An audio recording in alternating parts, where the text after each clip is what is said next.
اس کے لیے حضور کی حدیث سنائی تھی، آمرکم بخمس، حضرت حارث اشعری اس کے راوی ہے رضی اللہ تعالی عنہ، مسند احمد میں ہے، جامع ترمذی میں ہے، دونوں کے حوالے سے مشکات شریف میں ہے۔ حضور کیا فرماتے ہیں؟ مسلمانوں میں تمہیں 5 باتوں کا حکم دے کر جا رہا ہوں۔ ایک بات میں کہا کرتا ہوں، ایک لمحے کے لیے سوچئے، وہ 5 باتیں بھی اللہ کے رسول نے بتائی، وہ ہر مسلمان کو یاد ہو۔ بنی الاسلام علی 5، شہادت اللہ الہ الا اللہ وان محمد رسول اللہ، اقام الصلاۃ و ایتاء الزکاۃ و صوم رمضان و حج البیت۔ سب کو معلوم ہے کس کا فرمان ہے؟ محمد الرسول اللہ، وہی محمد الرسول اللہ صلی اللہ علیہ وسلم، اور ان کا ایک فرمان وہ ہے جو آپ کو سنا رہا ہوں۔ اے مسلمانوں، میں تمہیں 5 باتوں کا حکم دے کر جا رہا ہوں۔ ایک روایت میں اضافی الفاظ ہے اللہ امرنی بہن، اور یہ نہ سمجھنا میں اپنی طرف سے کہہ رہا ہوں، اللہ نے مجھے ان کا حکم دیا ہے۔ وہ 5 باتیں کیا ہیں؟ جماعت کی شکل میں رہو، سمع و طاعت، سنو اور اطاعت کرو، ہجرت و جہاد بالجماعت والسمع والطاعت والہجرت والجہاد فی سبیل اللہ۔ 5 باتیں ذرا اس مجمع میں ہاتھ اٹھائے وہ حضرات جنہوں نے کبھی یہ حدیث سنی۔ اندازہ ہوا یہ 300 میں ایک کی اوسط نہیں ہے۔ کیا وجہ ہے؟ وجہ میں کل بتا چکا ہوں، دین کا ایک حصہ انگریز کے دور میں بھی قائم رہا تھا، وہ ہمیں یاد رہا۔ انگریز کے دور میں نماز تھی کہ نہیں؟ روزہ تھا کہ نہیں؟ حج تھا کہ نہیں؟ زکوٰۃ تھی کہ نہیں؟ کلمہ شہادت تھا کہ نہیں؟ لہذا یاد ہے۔ اور دین کا غلبہ تھا کہ نہیں؟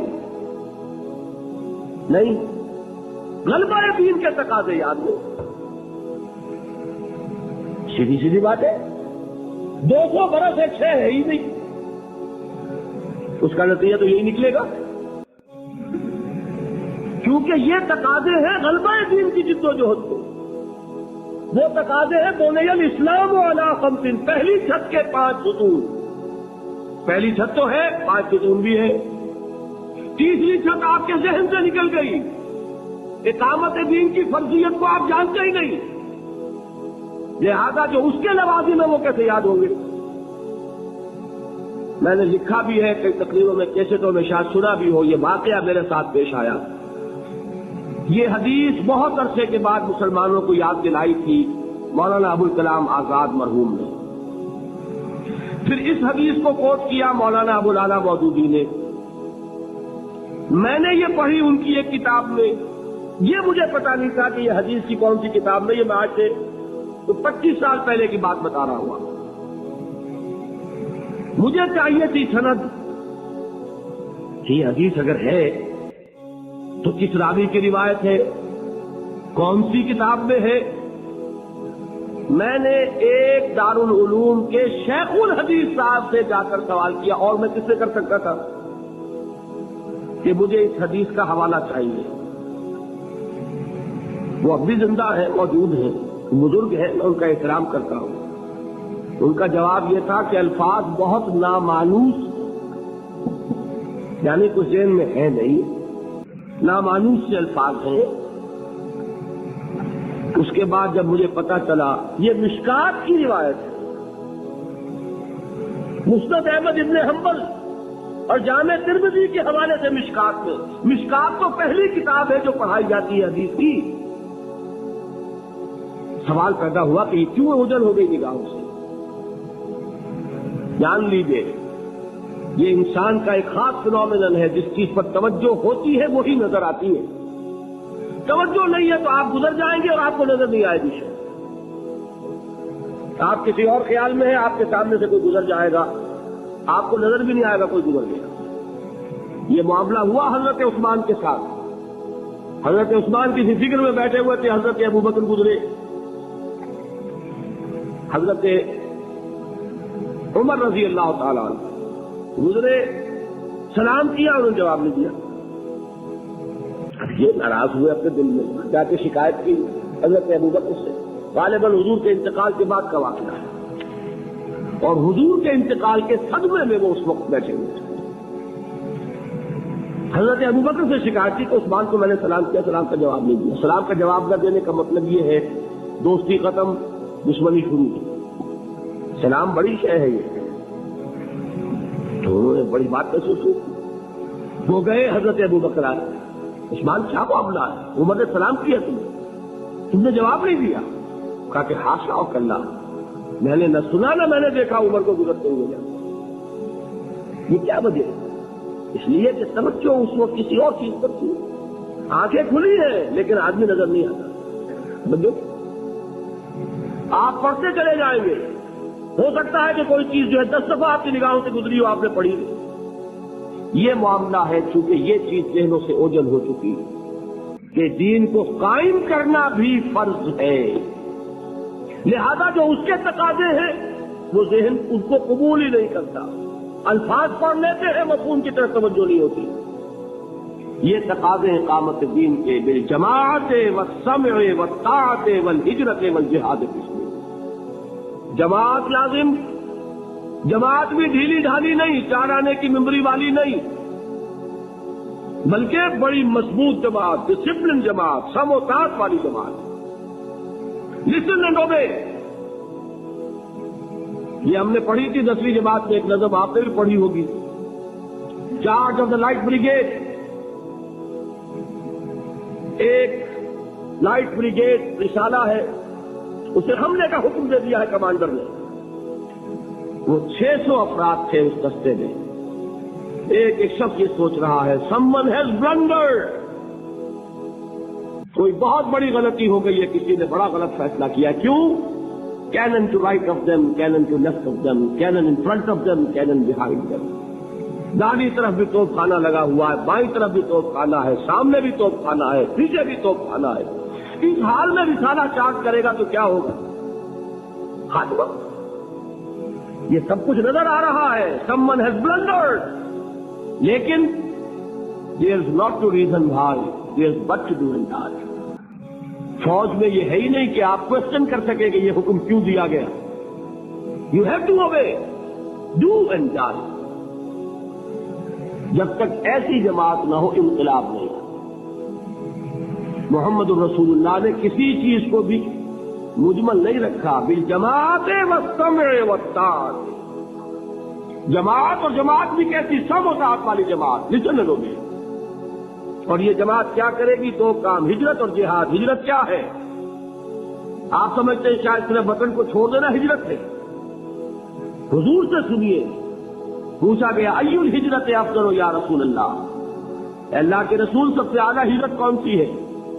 کیا جواب دیا؟ ان تہجر ما کرے ربک، کہ ہر اس چیز کو چھوڑ دو جو تمہارے رب کو پسند نہیں۔ حجر کے معنی تعلق ختم کرنا، ہر اس چیز کو چھوڑو جو تمہارے رب کو پسند نہیں۔ ہاں، اس کی نیت رکھو کہ اللہ کرے کہ وہ وقت آئے کہ خالص دین کے غلبے کی جد و جہد میں گھر بار، اہل و عیال، مال و متال اور اپنے وطن کو چھوڑ کر نکلنا پڑے۔ یہ ہجرت سب سے اونچی ہجرت ہو جائے۔ شروع کہاں سے ہوئی؟ رشوت لے رہے تھے، آج فیصلہ کیا نہیں لوں گا، ہجرت شروع ہو گئی۔ کوئی شخص شراب پیتا تھا، آج طے کر لے کے اب نہیں، ہجرت شروع ہو گئی۔ جو اللہ کو پسند نہیں اس سے ترک تعلق۔ اور چوٹی کیا ہے؟ گھر بار، وطن، اہل و عیال، مال و بنال سب کو چھوڑ کر نکل جانا، جیسے نکلے محمد کے دیوانے صلی اللہ علیہ وسلم۔ کیا ٹرکوں میں گھر بار کا سامان لے کر گئے تھے؟ اہل و عیال کو لے کر گئے تھے؟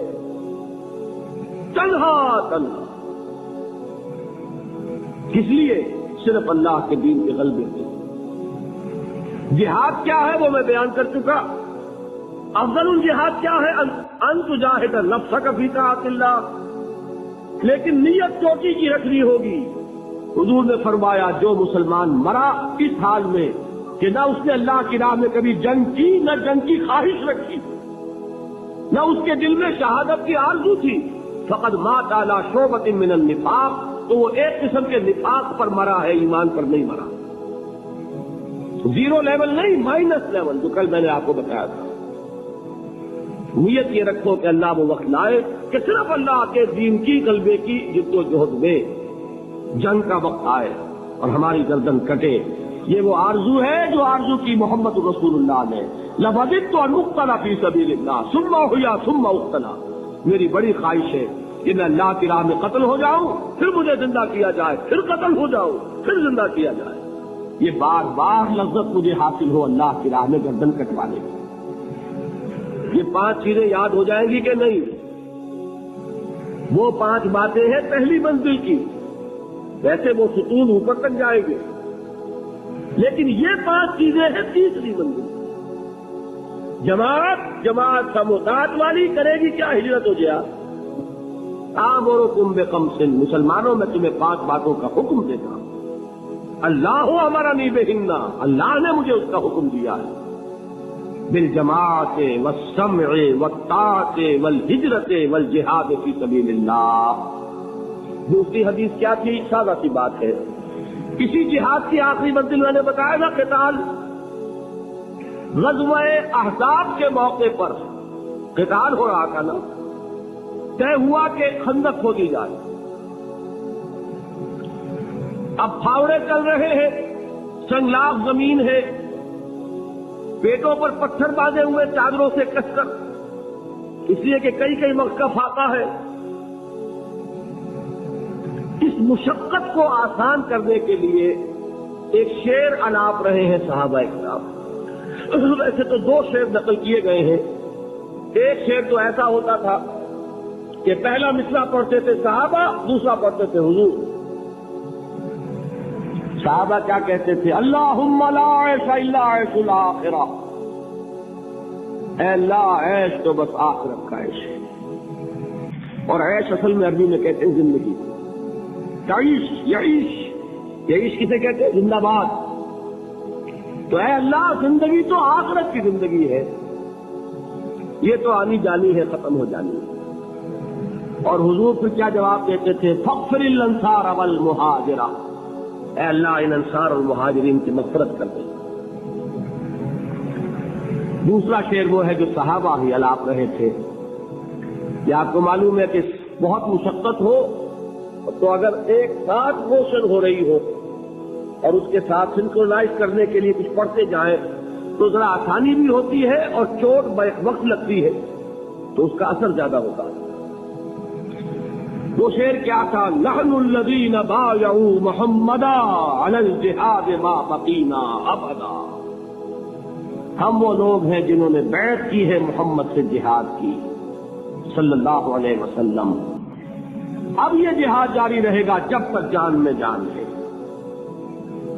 جان اور جسم کا رشتہ ٹوٹ جائے ہم سرخرو ہو جائیں گے، جب تک ہے جہاد جاری رہے۔ اس سے ایک بات نوٹ کر لیجیے، بیعت جہاد، اور یہ روایت کس کی ہے؟ یہ شعر کس نے نقل کیا ہے؟ جس سے اوپر حدیث کی کوئی کتاب نہیں، امام بخاری رحمت اللہ علیہ۔ تیسری حدیث ہے وہ سموتات اور جماعت۔ حضرت عبادہ ابن صامت فرماتے ہیں رضی اللہ تعالی عنہ، متفقون علیہ روایت بخاری اور مسلم دونوں کی، بایعنا رسول اللہ صلی اللہ علیہ وسلم، ہم نے بیعت کی اللہ کے رسول صلی اللہ علیہ وسلم سے، علی السمع والطاعت، کہ سنیں گے اور اطاعت کریں گے، فی العسر والیسر، تنگی میں بھی آسانی میں، والمنشط والمکرہ، چاہے ہماری طبیعتوں میں آمادگی ہو اور چاہے ہمیں اپنی طبیعتوں پر جبر کرنا پڑے، وعلی اثرۃ علینا، خواہ ہم پر دوسروں کو ترجیح دی جائے، وعلی لا ننازع الامر اہلہ، اور جن کو امیر بنایا جائے گا ہم سے جھگڑیں گے نہیں، وعلی نقول بالحق اینما کنا لا نخاف فی اللہ لومۃ لائم، اور اس کی بھی بیعت ہم نے کی تھی کہ حق بات ضرور کہیں گے جہاں کہیں بھی ہوں گے، اور کسی بھی ملامت کرنے والے کی ملامت کے خوف سے زبانوں کو بند نہیں کریں۔ یہ بیعت ہے بیعت سموتات، حدیث متفق علیہ۔ وہ بیعت ہے بیعت جہاد، حدیث بخاری کی، یہ چیزیں مل کر کیا بنا؟ جماعت. آمرکم بخمس بالجماعت والسمع والطاعت والہجرت والجہاد فی سبیل. اس سے جو قوت وجود میں آتی ہے وہ ہے اقامت دین کے لیے، غلبہ دین کے لیے، اسلامی انقلاب کے لیے، اللہ کی تکبیر کے لیے، اللہ کا بول بالا کرنے کے لیے، اللہ کے کلمے کی سربلندی کے لیے، پورے نظام زندگی پر اللہ کا غلبہ قائم کرنا. یہ 3 لیول ہیں ہمارے فرائض کے، اور یہی 3 لیول ہمارے جہاد کے. مجاہدہ مع نفس، ساتھ ہی شیطان اور بگڑے ہوئے معاشرے سے کشمکش. مجاہدہ نظریات کے خلاف، غلط عقائد کے خلاف، الحاد کے خلاف، شرک کے خلاف، اور مجاہدہ باطل کے ساتھ ٹکراؤ، باطل کی قوت کے ساتھ تصادم، جس کی آخری شکل ہے میدان جنگ. ان اللہ یحب الذین یقاتلون فی سبیلہ صفا کانہم بنیان مرصوص. اللہ کو تو محبت ہے اپنے ان بندوں سے جو اس کی راہ میں جنگ کرتے ہیں صفے باندھ کر، گویا کہ سیفا کھلائی ہوئی دیوار. یہ ہے چوٹی، یہ ہے محبوبیت کا مقام، یہ ہے بلند ترین مقام. یہ پہلے بتا چکا ہوں، اہم ترین منزل پہلی اور بلند ترین منزل کی. یہ ہے جہاد اور یہ ہے ایمان. بس میں اب اللہ تعالیٰ سے اس دعا کے ساتھ اپنی اس گفتگو کو ختم کر رہا ہوں. دیکھیے 2 چیزیں ہوتی ہیں، فہم صحیح، عمل صحیح. یہ ساری کوشش کا ہے کہ یہ فہم صحیح، دین کے تقاضے سمجھ میں تو آئے، دین کے فرائض کا احساس و شعور تو ہو، یہ بھی معلوم ہو کہ ہاں نماز، روزہ اور زکوٰۃ اور حج یہ ستون ہے جس پر کی چاروں عمارتیں، تینوں چھتیں کھڑی ہیں. لیکن یہ کہ وہ چھتیں بھی تو سامنے ہو، پہلی بھی ہو، دوسری بھی ہو، تیسری بھی ہو. پھر اللہ تعالیٰ ہمت دے، آغاز کرے انسان تو منزل وہاں اونچی رکھے. نگاہ بلند سکون دل نواز جہاں پرسوز، یہی ہے رفت سفر میرے کارواں کے لیے. نگاہ اگر نیچی ہو گئی تو پھر معاملہ خراب ہو جاتا ہے. باقی یہ کہ اللہ تعالیٰ کی توفیق سے ہوتا ہے کہاں تک پہنچ پائیں گے، لیکن رکھے نگاہ بلند کہ وہ منزل ہے، وہاں تک جانا ہے. وہ ہے ہماری آخری منزل، منزل ماں کبریا. ہماری منزل ہے اللہ کی شان کبریائی، اس شان کبریائی کا نفاذ. یہ مجھ سے 2-3 باتیں ذاتی سطح پر پوچھی گئی ہیں، وہ میں بات آپ سے عرض کر دیتا ہوں. ویسے سوال جواب کی نشست تو بعد میں ہونی ہے. بعض حضرات دریافت کرتے ہیں کہ جب ڈاکٹر صاحب نے اپنا پروفیشن چھوڑ دیا تو اب ذریعہ کفالت کیا ہے. بہت دلچسپی ہے لوگوں کو ان چیزوں سے. تو یہ بات سمجھ لیجئے، میں جب پریکٹس کرتا تھا 16 سال میں نے پریکٹس کی ہے. کچھ ایک خاندانی کاروبار بھی تھا، اس میں بھی میری کچھ شرکت تھی. اس وقت جو ہے ایک مکان بنایا تھا، اس کا کرایہ اب مجھے مل رہا ہے. میری اپنی رہائش جو ہے، ہم نے قرآن اکیڈمی بنائی ہے انجمن خدام القرآن کے زیر اہتمام، اس میں وہ کرایہ مجھے نہیں دینا پڑتا. اس میں میری رہائش، پانی، بجلی، یہ سب مجھے وہاں پر مفت مہیا ہے، اور میری دال روٹی جو ہے میرے اس کرایے سے چل جاتی ہے. اس کو اچھی طریقے سے سمجھ لیجئے. باقی یہ کہ یہ درس اور تقریر اور یہ کیسٹ مجھ سے کل کوئی صاحب کہہ رہے تھے، پوچھ رہے ہیں کہ ان سے ڈاکٹر صاحب کو کیا فائدہ ہے، اور یہ جو کوئی یہاں پر کتابیں بکتی ہیں، اچھی طرح جان لیجئے کہ میرا 1 پیسے کا کوئی تعلق ان چیزوں سے نہیں. کتابوں کا میں نے پہلے دن عرض کر دیا تھا، میری کتابیں ساری کی ساری بالکل وقف عام ہے. جو شخص چاہے شائع کرے، مفت تقسیم کرے اپنے ثواب کے لیے تو اس کو اجازت، بیچے اس کو اجازت، مجھے کوئی اعتراض نہیں. مجھے کیا ہوگا، انجمن کو کوئی اعتراض نہیں، تنظیم کو کوئی اعتراض نہیں. اس لیے کہ ان سب کا مقصد دین کی تبلیغ و اشاعت ہے. جو کوئی چھاپے گا وہ ہمارا مددگار ہے. اس نے کوئی پیسہ کما لیا تو ٹھیک ہے، کوئی حرج نہیں. حج کے لیے جاتے ہوئے بھی تو لوگ کاروبار کر سکتے ہیں آخر. لہذا اگر وہ چھپا کر اس کو اور اس میں اس کو بیچتے ہیں، کوئی نفع کماتے ہیں، مجھے اعتراض نہیں. مجھے 1 پیسہ نہیں چاہیے، نہ آج تک کوئی 1 پیسہ اس سے میں نے کمایا، نہ آج تک مجھے اس کی کوئی ضرورت ہے. باقی یہ کہ یہ جان لیجئے، آپ بڑے خوش ہو رہے ہوں گے کہ ہمارے پاس بڑا فہم اور بڑی سمجھ دین کی جو ہے جمع ہو رہی ہے. لیکن جتنی یہ جمع ہو رہی ہے اتنی ہی مسئولیت زیادہ ہو رہی ہے. جواب دہی اللہ کے ہاں 10 گنا زیادہ ہو جائے گی 10 دن بعد. اس لیے یہ آپ اچھی طرح سمجھ لیں کہ یہ انسان سب کچھ جان کر وہیں کا وہیں رہ جائے. زمین جنبت میں جنبت گل محمد، تو یہ معاملہ جو ہے بڑے گھاٹے کا معاملہ ہے. آپ سمجھیے، غور کیجئے، اللہ سے توفیق مانگیے کہ جو بات سمجھ میں آج میں نے وہ حدیث آپ کو سنائی تھی. 5 سوال ہوں گے. عن عمر ہی فیما افنا وعن شباب ہی فیما ابلا. عمر کا حساب دو، 80 برس بتا کر آئے، کہاں بتائی؟ خاص طور پر جوانی کے دن کہاں گزارے، کہاں کلائی جوانی. مال ہی من این اکتسبہ فیما انفقہ. مال کے بارے میں بتاؤ، کہاں سے کمایا تھا، کہاں خرچ کیا تھا. پائی کا حساب. وَعَمَّا عَمِلَ فِيمَا عَلِمَ. جو علم حاصل ہوا اس میں عمل کتنا کیا. تو آپ کو یہ ضرور سوچنا چاہیے کہ آج جو ذمہ داریوں کا تصور آیا ہے اس کو ذہن میں پکائیے اور اللہ تعالیٰ سے توفیق طلب کیجیے کہ اللہ تعالیٰ ان کو عملاً اختیار کرنے کی اور ادا کرنے کی توفیق عطا فرمائے. اقول قولی ھذا واستغفر اللہ لی ولکم ولسائر المسلمین والمسلمات.